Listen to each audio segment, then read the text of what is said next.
നെയ്യാറ്റിൻകര ആശുപത്രിയിൽ വയറുവേദനയായിട്ട് അഡ്മിറ്റായി ഇഞ്ചക്ഷൻ എടുത്തതിന് പിന്നാലെ യുവാവിൻ്റെ ഇടത് കാലിന് മരവിച്ച ഒരു അവസ്ഥയിലാണ് ഇപ്പോൾ തിരുവനന്തപുരം മെഡിക്കൽ കോളേജിൽ എത്തിച്ചിരിക്കുന്നത്. ജിഷ്ണു എന്ന് പറയുന്ന യുവാവിനാണ് ഈ ഒരു അവസ്ഥ ഉണ്ടായിരിക്കുന്നത്. ജിഷ്ണുവിൻ്റെ അമ്മ നമുക്കൊപ്പം ചേരുന്നുണ്ട്. എന്തായിരുന്നു ശരിക്കും മകന് സംഭവിച്ചത്? തിങ്കളാഴ്ച ഒരു 9 മണിയായി രാത്രി. അപ്പോഴാണ് നെയ്യാറ്റിൻകര ആശുപത്രി കൊണ്ടുവന്ന് ഇഞ്ചക്ഷൻ അവർ വേദനയ്ക്കുള്ള ഇഞ്ചക്ഷൻ കൊടുത്തപ്പോഴത്തേക്ക് പറഞ്ഞ് കുറച്ച് കഴിയുമ്പോൾ അത് വേദന കുറവില്ലാത്തതുകൊണ്ട് പിന്നെ അവർ 1 മണിക്കൂർ കഴിഞ്ഞപ്പോഴും പിന്നെ ഒരു ഇഞ്ചക്ഷൻ എടുത്തു. അപ്പോഴത്തേക്കും 5 മിനിറ്റ് കഴിഞ്ഞില്ല, 10-15 മിനിറ്റ് ആകുമ്പോൾ കാലൊരു മരവിപ്പ് പോലെ വന്ന് കാല് പിന്നെ അവനെടുക്കാൻ പറ്റാതെ വന്നു. അത് കഴിഞ്ഞിട്ടാണ് അപ്പോൾ അവിടെ അവരെല്ലാവരും കൂടെ കാലെടുക്കാൻ പറ്റണില്ലെന്ന് പറഞ്ഞപ്പോൾ അവിടെ തന്നെ പോലീസിനെ വിളിച്ചു. അപ്പോൾ പോലീസിനെ വിളിച്ച് വരുത്തി ഡോക്ടർ. എന്നുവെച്ചാൽ അവർ പിള്ളേർ പ്രശ്നം വരുന്നുണ്ടാക്കുമെന്ന് വിചാരിച്ച് ഒരു പോലീസിനെ വിളിച്ച് വരുത്തിയപ്പോഴത്തേക്ക് പറഞ്ഞ് അത് മസിൽ പിടിച്ചിരിക്കുകയാണ്, മസിൽ പിടിച്ചിരിക്കുന്നതാണ്, വേറെ കുഴപ്പങ്ങളൊന്നും ഇല്ല എന്ന് പറഞ്ഞു. അങ്ങനെ അവർ ഡോക്ടർ വന്ന് മറ്റേ ഇതുണ്ടല്ല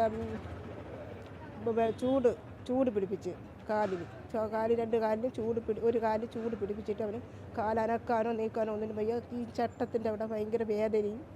എത്ര ഇഞ്ചക്ഷനാണ് ഈ വയറുവേദനയായിട്ട് ബന്ധപ്പോൾ എടുത്തത്? അവർ 2-3 ഇഞ്ചക്ഷൻ, ആദ്യം ഒരു ഇഞ്ചക്ഷൻ കൊടുത്തു, അപ്പോൾ വേദന ഇല്ലാത്ത പിന്നെ രണ്ടാമത് എടുത്തെന്ന് പറഞ്ഞത്. അതെടുത്തിട്ട് ഭയങ്കര വേദനയായിരുന്നപ്പോഴത്തേക്ക് അവർ എടുക്കാൻ വയ്യ. അപ്പോൾ അവർ കാര്യം ചോദിച്ചപ്പോൾ പറഞ്ഞു അത് നമുക്ക് ഇതിൻ്റെ എടുത്ത സമയം കഴിഞ്ഞാൽ വേറെ കുഴപ്പമില്ലെങ്കിൽ വേറെ എന്തെങ്കിലും ആയിരിക്കുമെന്ന് പറഞ്ഞു. അപ്പോഴത്തെ ഇഞ്ചക്ഷൻ എടുത്തതിൻ്റെ അപ്പോഴേ തന്നെ അവർക്ക് തന്നെ സംശയം തോന്നിയായിരിക്കും. അപ്പോഴവർ പറഞ്ഞ് ഇതെങ്കിൽ കുറച്ച് നേരം കൂടെ കഴിഞ്ഞിട്ട് നമുക്ക് എന്തെങ്കിലും നോക്കാമെന്ന് പറഞ്ഞിട്ട് പിന്നെ അതൊന്നും ശരിയാവാത്തത് കൊണ്ട് അവർ പറഞ്ഞ് മെഡിക്കൽ കോളേജിൽ പോകാൻ പറഞ്ഞു. 11 തീയതി രാത്രിക്ക് ശേഷമാണ് 12 തീയതിയിലാണ് ഇവിടെ അഡ്മിറ്റ് ചെയ്യുന്നത്? ഇല്ല, 10 തിങ്കളാഴ്ചയായിരുന്നു, 10 തിങ്കളാഴ്ചയായിരുന്നു. ചൊവ്വാഴ്ച വെളുപ്പിലെ നമ്മളിവിടെ അഡ്മിറ്റ് ആക്കി. മെഡിക്കൽ കോളേജിലെ ഡോക്ടർമാർ എന്താണ് പറയുന്നത്? അവർ പറയുന്നതെന്ന് വെച്ചാൽ വേറെ ഒന്നും പറയില്ല. അത് MR സ്കാൻ ചെയ്തപ്പോൾ പറഞ്ഞ് MR 2-3 സ്കാൻ ചെയ്തു. അവർ MR സ്കാൻ ചെയ്തപ്പോൾ പറഞ്ഞ് നീര് കെട്ടി കിടക്കുന്നതുകൊണ്ടാണ്, നീര് കെട്ടിയിരിക്കുന്നത്, അതുകൊണ്ടായിരിക്കുമെന്നാണ് പറഞ്ഞത്. അപ്പോൾ ഈ കാലിൽ ഇപ്പോൾ ഇവർ ന്യൂറോയിൽ എന്തോ പോയി ചോദിച്ചപ്പം പറഞ്ഞ് അവർ നാളെ അങ്ങോട്ട് ചെല്ലാൻ പറഞ്ഞ് ബുക്കോട്ട് കൊടുത്തിട്ട് അവരെന്തോ കാലെന്തോ ഇടാൻ പറ്റുമെങ്കിൽ അല്ലെങ്കിൽ കാല് കുഴഞ്ഞു പോകുന്നതാണ്, എന്തോ പോലെ ഇരിക്കുന്നത്, അതോ കാല് അനക്കാതിനും വയ്യ. നമ്മൾ ജിഷ്ണുനോട് സംസാരിച്ച ജിഷ്ണു പറയുന്നത് വളരെയധികം വേദനയുണ്ട് എന്നുള്ളതാണ്. വേദനയാണ് എന്ന് വെച്ചാൽ ഒരാളുടെ സഹായം വേണം. അവരെ കാലെടുത്ത് വെക്കണമെങ്കിൽ നമ്മൾ ആരെങ്കിലും എടുത്ത് അവിടെ വെക്കണം, പിടിച്ച്. ഡോക്ടർ പറഞ്ഞ് എക്സസൈസൊക്കെ ചെയ്യാൻ പറഞ്ഞ്, പക്ഷെ അത് ചെയ്യാൻ അവനെ കൊണ്ട് പറ്റുന്നില്ല. ഈ നെയ്യാറ്റിൻകര ആശുപത്രിയിൽ ഇഞ്ചക്ഷൻ എടുത്ത ഡോക്ടർ അമ്മ അവിടെ പോയപ്പോൾ ഈ ഡോക്ടർമാർ എന്താണ് പറയുന്നത് നെയ്യാറ്റിൻകരയിലുള്ള? അപ്പോഴും ഞാൻ കരഞ്ഞുകൊണ്ടിരിക്കുക. എനിക്ക് എന്നെ കരഞ്ഞപ്പോൾ എന്നെ എല്ലാവരും കൂടെ പിടിച്ച് പുറത്തിറക്കി. ആ വ്യക്തി അവിടെ കസേരക്കൊണ്ടിരുത്തി. പയ്യന്മാരാണ് അവിടെ ചെന്നിരുന്ന് അവർ സംസാരിച്ചതും അവരൊക്കെയാണ്. അവർക്ക് എന്തെങ്കിലും ചികിത്സാ പിഴവ് സംഭവിച്ചിട്ടുണ്ടെന്ന് പറയുന്നുണ്ടോ നെയ്യാറ്റിൻകരയിലുള്ളവർ?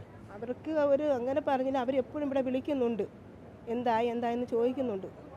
നേഴ്സുമാരുടെ അവിടെ ഇരിക്കുന്നവരടുത്തൊക്കെ ചോദിക്കുന്നുണ്ട് എന്താണ് കാരണമെന്ന്, എങ്ങനെ ഇരിക്കുന്നു എന്നൊക്കെ അവിടെ നിന്ന് ചോദിക്കുന്നുണ്ട്. ഇപ്പോൾ നിലവിൽ എന്തെങ്കിലും പരാതി നെയ്യാറ്റിൻകര പോലീസ് സ്റ്റേഷനിൽ പരാതി കൊടുത്തിട്ടുണ്ട് ഇതുമായി ബന്ധപ്പെട്ട്? അവരാണ് പോലീസിനെ വിളിച്ചത്, ഡോക്ടറാണെന്ന് തോന്നുന്നു. അപ്പോൾ പിള്ളേരുടെ അടുത്തൊക്കെ ചൂടായി എന്ന് പറഞ്ഞു ഈ പോലീസ്.